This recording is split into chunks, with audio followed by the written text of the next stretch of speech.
your work already? Yeah. We're back on. We were talking about the Kate Smith Hour. One final question about Kate Smith. Was she comfortable in television, in the medium? Was that? I think she liked the response that she got. And I remember somebody saying to me that she made $35,000 a week. And in 1951, well, it's an enormous salary anytime, but in 1951, can you imagine?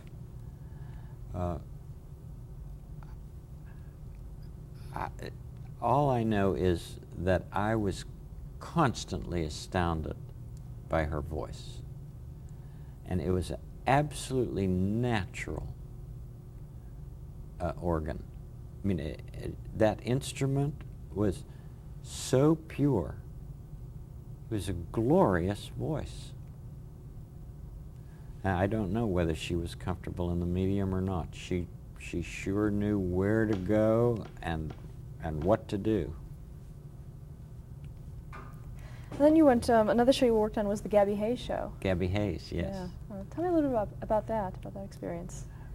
Well, I've often said that he was a person who, I said to him one time, Mr. Hayes, what do you think of when you look at that camera and know that there are thousands of people watching you? And he said, Freddie, I think of one little buckaroo.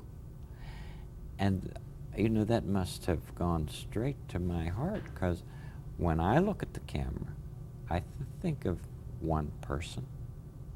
Not any specific person, but one person. It's very, very personal, this medium. Well, if you have that's one of the reasons I thought that for education it would be so fabulous. Because if you have someone on television in a classroom, it looks like that person is looking at each student individually. A live teacher can't do that. A live teacher can do other things, though. You know, you'll never find me saying that any machine is better than a person.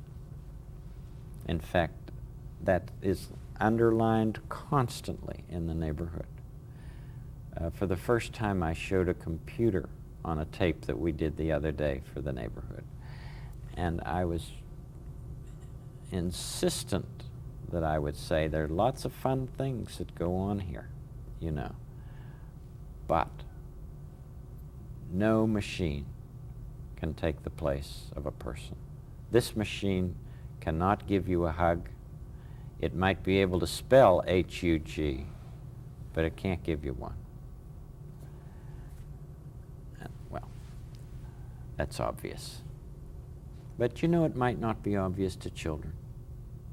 And so consequently, I think it's important to let them know how I feel.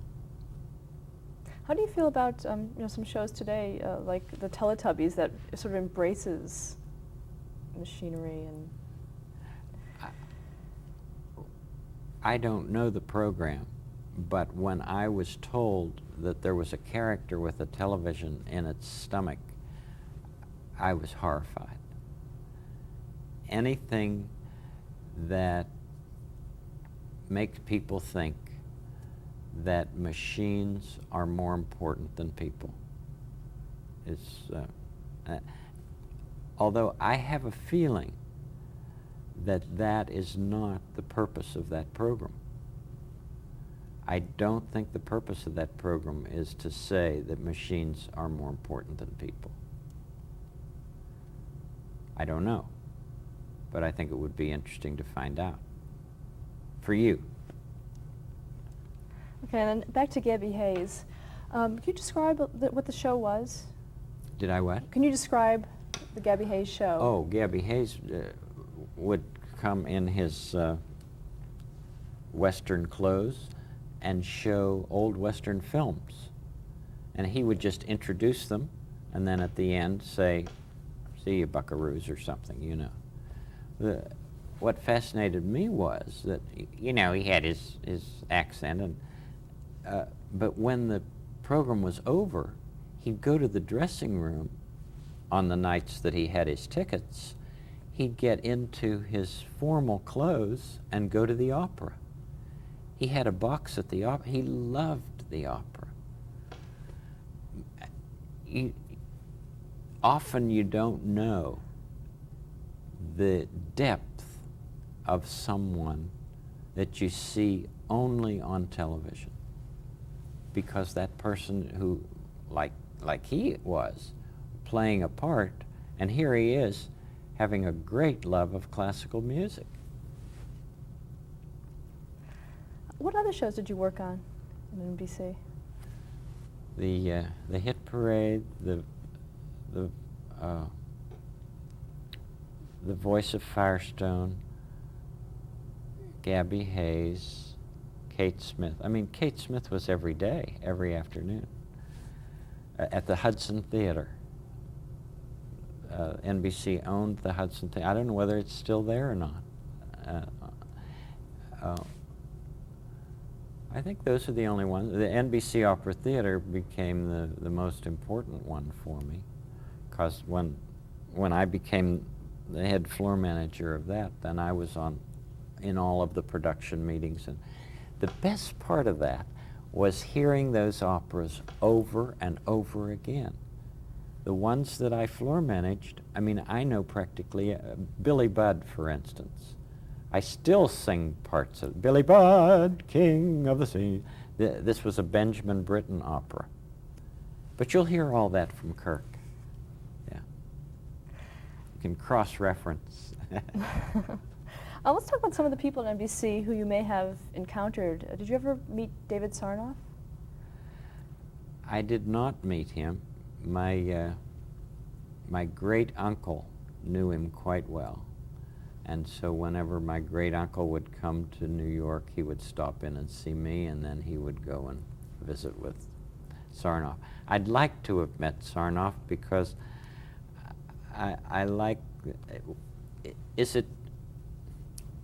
it apocryphal, this story, that he received one of the messages from the Titanic? Is that apocryphal? It's debated. It is It's debated. Yes. Yes. I He wonder. said he said that he did that. Oh, he said he did it. Yeah. I said. Well, there'd been so much talk lately about the Titanic, you know, that I thought, isn't that interesting? This young teletype operator might have received one of the messages.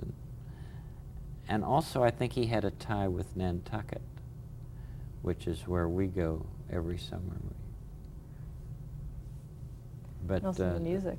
But Sarnoff, I mean, that was a business for him, you know. But he took it. I think he took it seriously, that broadcasting could enhance the public in way. I mean, those operas, somebody sitting out in Kansas who had never been to New York, for instance, to see A Mall in the Night Visitors, or Trouble in Tahiti, or Pique Dame, or any of the ones that we produced. Talk about enhancing culture. Television has such a great chance to do that. And to teach foreign languages. You know, we have a character in the neighborhood, a new character that we've just introduced, called the Hula Mouse, the Royal Hula Mouse. And he lives in the castle with King Friday, and he speaks only Spanish. Well, the scripts are written in a way that the English that goes before and the English that comes after each one of his speeches, the Spanish is understood. I guess, you know, here we go back to Dartmouth and my love for Romance languages, and we have so many people writing to us saying, I came from Italy, I came from Israel, I came from many different countries, and you helped me to learn English. You know, they would find someone who spoke slowly and deliberately on the air, and invariably, if I'm going to talk about a cup, I'll have one in my hand, you know, and say cup, and the water's in it, you know. I didn't mean to do that, but I think it's a wonderful dividend of people from other nationalities learning our language through the neighborhood. Now that you're aware of it, did you change anything in the way you... That's a wonderful question. I'm sure it crosses my mind at times. But I realize I'm not there to teach English. I'm there just to be myself. And so just continue being yourself, Fred. Okay, we were talking about some people you may have encountered. Did you ever meet Pat Weaver, NBC president, during the time you were there? I think I met him the first day because I had a letter of recommendation to him. And I think he hired me. Now maybe he, you know, I worked on those color test programs. That's the other thing that I worked on. It's coming up. Yeah. I was the first floor manager in 3K, which had the only color cameras in New York. There were 3 color sets that could receive these programs. General Sarnoff had one, and Niles Trammell had the second, and I think maybe it was Pat Weaver who had the third. There were just 3 sets. And all we did in this studio was to move things from one place to another so that the cameras could take pictures of them. And I remember my first day on the job, somebody said, "Move the green parrot to the left." And I said, "Which one is the green one? I'm colorblind." And to have the first floor manager for color television to be colorblind, I think is a kind of whimsical thing. And so it didn't make all that much difference. You know, they just wanted to see pictures in their home of this new thing called color television. Describe what they saw. What was the Just setup? animals and photographs, and there was no production. It was just things that we would bring in and put on camera. And if they happened to be turning on their sets at home, why, they'd just see something colorful. Parrots were colorful. And how long did you do that? Have it set up? Oh, I think I may have been on that detail a couple weeks. But that was Studio 3K. I don't know whether they even have it there now. Were the tests successful? The at that tests time? were fine, yes. Mm-hmm. In fact, it was the RCA color that was chosen. There were competing ones, and it was chosen to be the one that would go throughout the country. Now, you've been in television a few years at this point, probably. What was your opinion of it now that you were in it? What were some of your impressions, looking now at the outside? You mean now? No, when you were there, your first encounter with television was negative, and now 2 or 3 years into it, you're in it. Oh, I'm in it. So well, how did that... I liked some of those programs. You know, I was impressed with the musical programs that we did. There were still some that were, I guess there'll always be pie-throwing programs, but they don't need to be in the majority. Yeah, I thought television was doing good things. However, I didn't feel that I could use all the talents that had been given to me as a floor manager. Nevertheless, I think the floor manager position is an exceedingly important one. I mean, for instance, Gabby Hayes, again, said to me one day, "Do you realize that you're the only face that I see? Even though when I look in the camera, I'm thinking of one person. The person that I'm closest to is you." He said, "It makes such a difference if the floor manager seems interested in what you're doing." It's awful to have a floor manager who's, you know. So that's a real art. Did anyone else you ever worked with say something like that to you? Was it a common thing? Oh, well, you know, there are a lot of people on the operas, but they were so concentrated on what... It's very different when something is a dramatic thing than when it is, when you're looking at the camera and you're feeling whether the people around you are enthusiastic about what you're doing. That makes a big difference. I have the most wonderful floor manager in the world, Nicky Tallow. I mean, he has an advanced sense of humor. He and Jimmy Seach and, well, Michael Douglas was here for quite a long time with us. He went to Hollywood and became Michael Keaton. And those three on the set, we just had a ball. They were always playing jokes on me. One time they put shoes that were so small for me I couldn't, at the end of the program, I couldn't get my feet in them. No, that's not true. They weren't small shoes. They were my shoes, but they had put paper at the toe. And I kept putting them in, singing the last song, you know, "Such a good feeling to know you're alive," trying to put that. But that was just for the rehearsal. And one time, you know, Picture on our set, Michael was always behind there. And there's that little thing that I slide over and put in the videotape for Picture.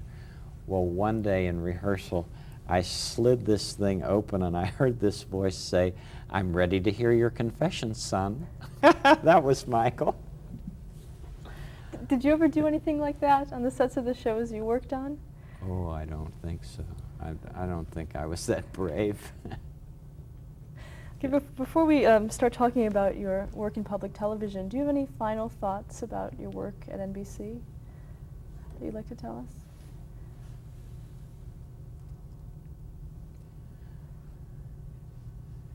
It was such a great learning place for me. But some of the greatest things about it were the people that I worked with. And isn't that always the case? I mean, you can learn the mechanics anywhere, but it's the relationships that develop. I mean, Kirk Browning, for instance, was one of the ushers in our wedding. And when people work very close together to create something that they feel has value, that they want to give to their audiences, they become a community. And it's a real blessing to be part of a community of givers. I mean, if your main focus happens to be the person who is going to be watching what you're producing, that to me is the greatest thing that you could ever have. And when people, I mean, it's so much more important than how many people are going to be watching. It's what if this person who is watching is somehow moved to do something of value because of what you've put on the air. That's so much more important than the numbers of millions of people who are tuned in. But it's all a matter of quality versus quantity. And if we can only not fall for the numbers game, we can continue to have this medium be a really thoughtful one. Do you remember any cases at NBC that affected you as far as advertisers and ratings and all that kind of thing? No, I don't. Those are fairly hazy days. So much happened between those days at NBC and when I came here to Pittsburgh that was a phenomenal bridge. I mean, when I heard that educational television, which is now called public television, when educational television was going to be starting in Pittsburgh, I mean, only 40 miles from where I grew up, I told some of my friends at NBC that I thought that I'd put my name in and apply for the station. They said, "You are nuts. That place isn't even on the air yet. And you're in line to be a producer or a director or anything you want to be here." And I said, "No, I have the feeling that that educational television might be, at least for me, the way of the future." What year was that? That was in '53.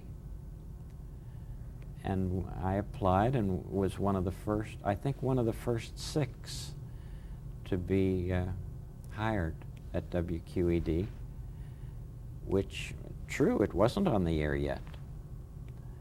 We didn't go on the air until April 1st of 1954.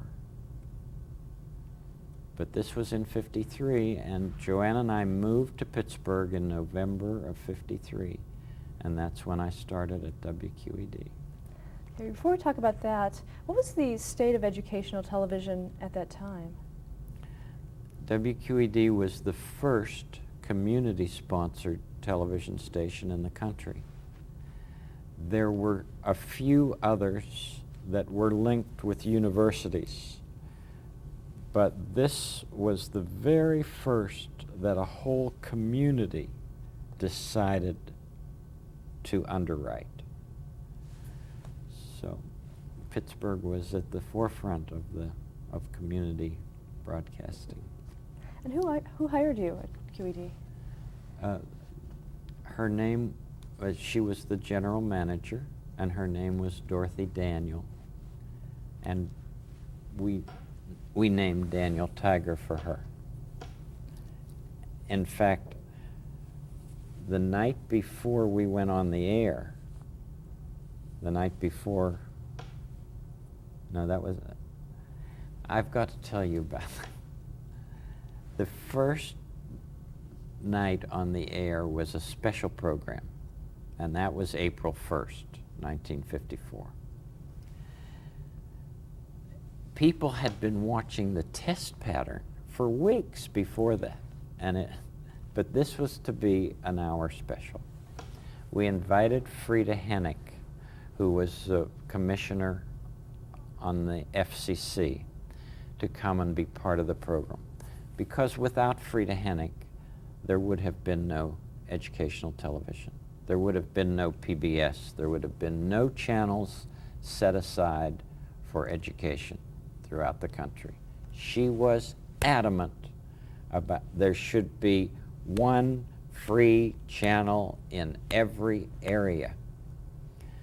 And it's thanks to Frida Hennick that PBS and educational television exist. At any rate, Frida Hennick came, and a very enthusiastic person. Talk about a good teacher. She was enthusiastic about what she had championed, and well, she might have been. We got on the air, and showed little parts of what was to come. And Josie and I showed a part of the children's corner, and somebody else showed a part of, I think that we had a music program from Carnegie Tech, but lots of different excerpts. In other words, this is what you're going to see next week. Well, near the end of the program, Mrs. Daniels said, and now we have Frida Hennick, a commissioner from the FCC, here to help us tonight. Frida Hennick came on, started to talk about the vision of educational television, her passion. She went on and on and on, and finally, after she had talked, I think 40 minutes, Mrs. Daniel came in, with the proverbial hook and said, "It's just been wonderful having you here, Frida Hennick, and we thank you for all your help." But you see, here's somebody who really cared just enormously about what educational television could mean in this country. And I just love to think about that. At any rate, before we went on the air on April 5th, you see, April 1st was a Thursday, and then we went dark until Monday when regular programming would begin, and that was April 5th. Well, on the 4th, Mrs. Daniel gave us a party, all the people who were going to be on the air. And she gave favors at the party. And my favor was a little tiger puppet. And I said to Josie, our hostess, I said, why don't we just make a slit in the set, and I can poke this puppet through. Let's call it Daniel. And we'll just use it once. But what we did, the art department had painted this fanciful set, and there happened to be a clock on it. So I just put the little slit in the clock and poked Daniel and said, "Hello, Josie, it's 5:03, and Columbus discovered America in 1492, and went like that and pulled him away. Well, the people liked him so much, and she, of course, referred to him as Daniel, and that's how the puppetry began. We never expected to use puppets in the program. Had you used puppets before? When I was a kid, I played with puppets, sure. And I had others in our attic. By then our boys were, our boys hadn't been born yet. Our boys were born in 59 and 61. So I must have had them from my childhood, but I would go home and the puppets became popular. But there's a story behind every one of them. But Daniel was the first, and it was because of Dorothy Daniel that we called him Daniel Striped Tiger. Okay, let's stop here to change the tape. Will.